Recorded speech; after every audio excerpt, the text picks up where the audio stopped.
அணி அணியாக தமிழக வெற்றிக் கழகத்தில் இணையிருக்கிறார்கள்.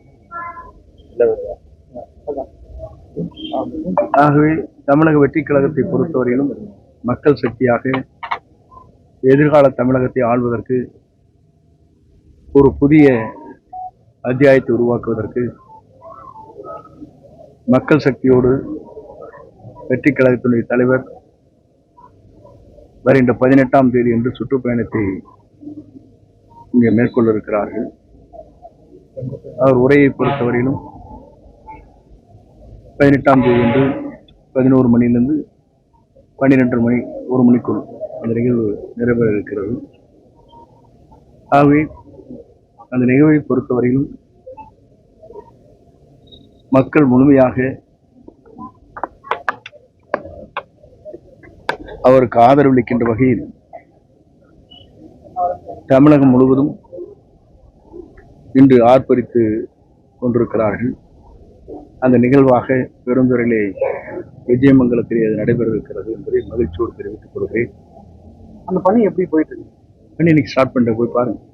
இப்போ காங்கிரஸ் கட்சி விருப்பமனு வாங்க ஆரம்பிச்சிட்டாங்க, இன்னைக்கு பாமக ஆரம்பிச்சாங்க, நாளைக்கு அதிமுக. தாவைகள் எப்ப விருப்பமனு தேதி அறிவிப்பார். இப்ப நாமக்கல் நடக்கக்கூடிய கூட்டத்தில் ஏதாவது வேட்பாளர்கள் பட்டியல் வெளியிடறதுக்கான வாய்ப்பு அதிகம். வேட்பாளர் பட்டியலை பொறுத்தவரையிலும் மனுக்கள் பெறப்படும், தலைவர் தான் அதை முடிவு செய்வார். இந்த ப்ரோக்ராம் நீங்க 11 to 1 காவல்துறை கொடுத்த நிபந்தனைகள் எல்லாமே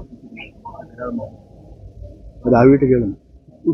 உங்ககிட்ட ஏதாவது அப்டேஷன் தெரிவித்திருக்காங்க?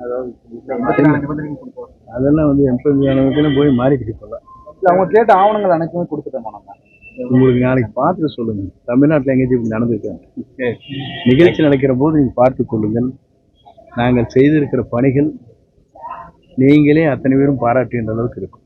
அதிமுக இணைஞ்சிருக்காங்க, இந்த மாதிரி நிறைய பேர் சார் திமுக வந்துட்டு இருக்காங்கப்பா. என்ன சீனாபுரத்துல வராங்க, திமுக ஒரு 30 பேர் வராங்க, 2 பசங்க வராங்க, திமுக வராங்க. வந்துட்டு லேட் ஆயிடுச்சு, எனக்கு அந்த நிகழ்ச்சிக்கு போய் சாருங்க. அதை இன்னைக்கு ஃபர்ஸ்ட் ஸ்டார்ட் பண்றாங்க.